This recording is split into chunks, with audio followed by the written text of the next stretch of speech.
यह कहानी गौतम बुद्ध और एक हंस की है।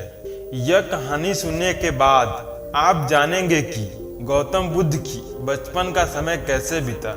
पूरा कहानी जानने के लिए कहानी के अंत तक बने रहें। गौतम बुद्ध के बचपन का नाम सिद्धार्थ था। सिद्धार्थ नाम का अर्थ होता है वह जिसने अपने सभी इच्छाओं को पूरा किया हो। यह नाम उनके पिता राजा शुद्धोधन ने रखा था, क्योंकि जब बुद्ध का जन्म हुआ था तो सभी ज्योतिषियों और विद्वानों ने यह भविष्यवाणी किए थे कि वह बालक बड़ा होकर एक महान सन्यासी बनेगा। परंतु बुद्ध के पिता राजा शुद्धोधन को यह बात अच्छी नहीं लगी। वे अपने पुत्र को एक महान राजा के रूप में देखना चाहते थे, ना कि एक सन्यासी। वे नहीं चाहते थे कि उनका पुत्र फकीरों का जीवन जिए। इसलिए सिद्धार्थ के रहने की व्यवस्था एक आलीशान महल में बंदोबस्त की गई। उन्हें हर तरह की सुख सुविधाओं में रखा गया, दुख की अनुभूति तक न होने दी। परंतु एक सन्यासी के लक्षण तो बचपन में ही दिख जाता है।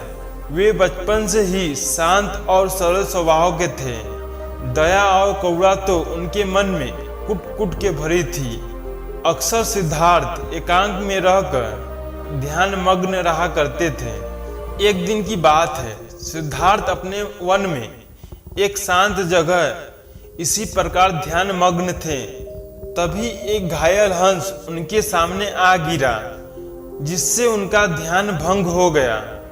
जब उन्होंने अपनी आंखें खोली तो देखा कि सामने एक सफेद हंस तीर के वार से बुरी तरह घायल पड़ा था और तड़प रहा था।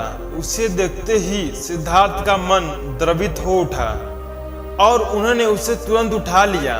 धीरे धीरे वे हंस को सहलाने लगे और फिर पास के सरोवर में जाकर उसका घाव धोकर उसके शरीर से धीरे से तीर को निकाला।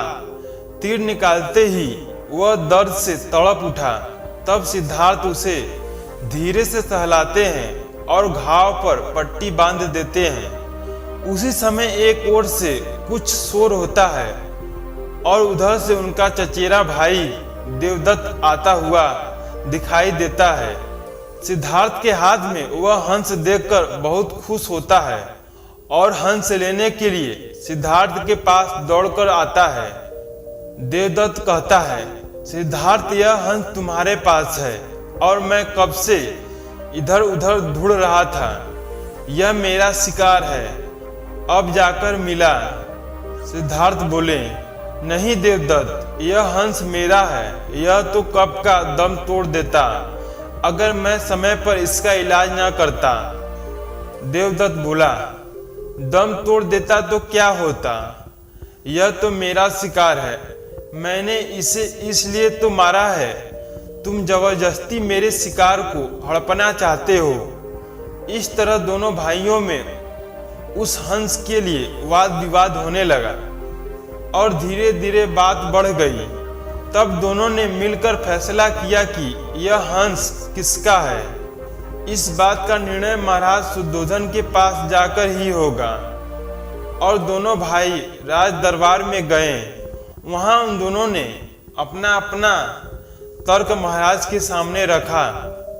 महाराज शुद्धोधन विचार करके बोले, चूंकि यह हंस देवदत्त का शिकार है, इसलिए इस पर पहला अधिकार देखा जाए तो देवदत्त का है।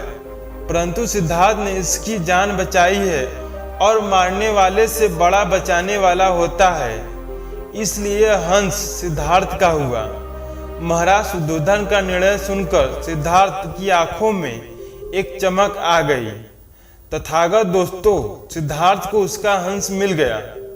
परंतु हमने इस कहानी से क्या सीखा? अगर हम किसी के प्रति अच्छा व्यवहार करेंगे तो हमारे साथ भी अच्छा होगा।